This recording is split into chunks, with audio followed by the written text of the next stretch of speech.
მოგესალმებით მეგობრებო. გილოცავთ მერაბ დვალიშვილის კიდევ ერთ ძალიან მაგარ გამარჯვებას. დღევანდელ ეპიზოდში, რომლის წარდგენიც ბეთლაივია, ვისაუბრებთ UFC 320-ის თანამთავარ ჩხუბზე და იმ რეკორდებზე, რომლებიც მერაბ დვალიშვილმა ამ გამარჯვებით დაამყარა. კვირას დილით მერაბ დვალიშვილმა კორი სენჰეგენი სუპერსუბუქი წონის ქამრისთვის ბრძოლაში დაამარცხა და ის მესამედ დაიცვა. ჩხუბი თავიდან ჩვენი გეგმის მიხედვით არ წავიდა. პირველ რაუნდში სენჰეგენმა საკუთარი ძლიერი მხარეების გამოვლენა მოახერხა და დვალიშვილი შეიძლება ვთქვათ დაჩაგრა. ამის გამო ყველამ საჯმა გამარჯვება პირველ რაუნდში ამერიკელს მიანიჭა. თუმცა მოვიდა მეორე რაუნდი. ჩაირთო ქართული მანქანა და მერაბ დვალიშვილმაც ყველაფერი მისკენ მოატრიალა. მერაბ დვალიშვილს ძალიან ცოტა დააკლდა იმისთვის, რომ საკუთარი სიტყვები გაემართლებინა და სენჰეგენი სტრაიკინგში დაემარცხებინა. აი სულ ამდენი იყო იმისთვის საჭირო, რომ მერაბს ნოკაუტით გაემარჯვებინა, მაგრამ არ გამოვიდა. თუმცა გამოვიდა ის, რაც აქამდე ყოველთვის გამოდიოდა. მერაბ დვალიშვილმა კორი სენჰეგენი სრული ამ სიტყვის მნიშვნელობით ოქტაგონზე ათრია და დაამყარა რეკორდი, რომელიც ძალიან დიდი ხნის განმავლობაში ხელშეუხებელი იქნება.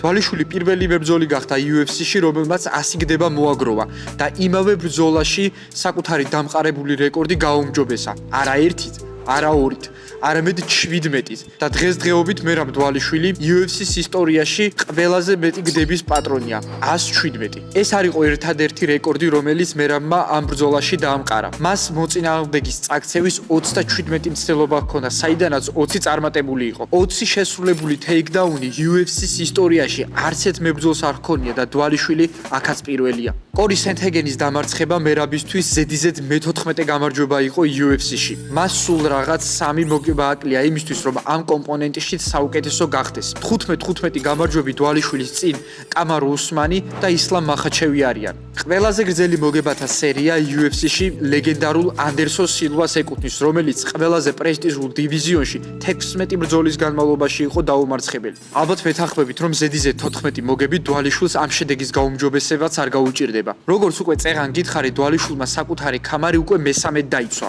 ეს სუპერსუბუქი დივიზიონის რეკორდი არ არის, მაგრამ საუკეთესო შედეგის გამეორება. აქამდე ქამარი ამ დივიზიონში 3-ჯერ მხოლოდ ლეგენდარულმა დომინიკ კრუზმა დაიცვა. სულ ერთი გამარჯვებაც და მერაბ დვალიშვილი აქაც საუკეთესო იქნება. მერაბ დვალიშვილის რეკორდები სუპერსუბუქ წონაში ასე გამოიყურება.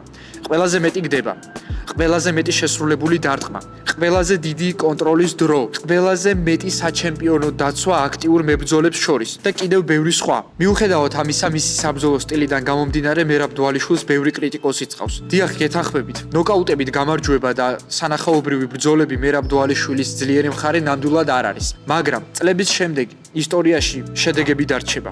მერაბ დვალიშვილმა საკუთარ დივიზიონში ძალიან მაღალი თამასა დააწესა, რომლის მიხედვითაც მოწინააღმდეგეების უბრალოდ დამარცხება კი არა, მათი მიწასთან გასწორება არის საჭირო. დღეისათვის სულ ეს იყო. დაალაიქეთ ვიდეო, გამოიწერეთ არხი და კომენტარებში დაგვიტოვეთ თქვენი აზრი.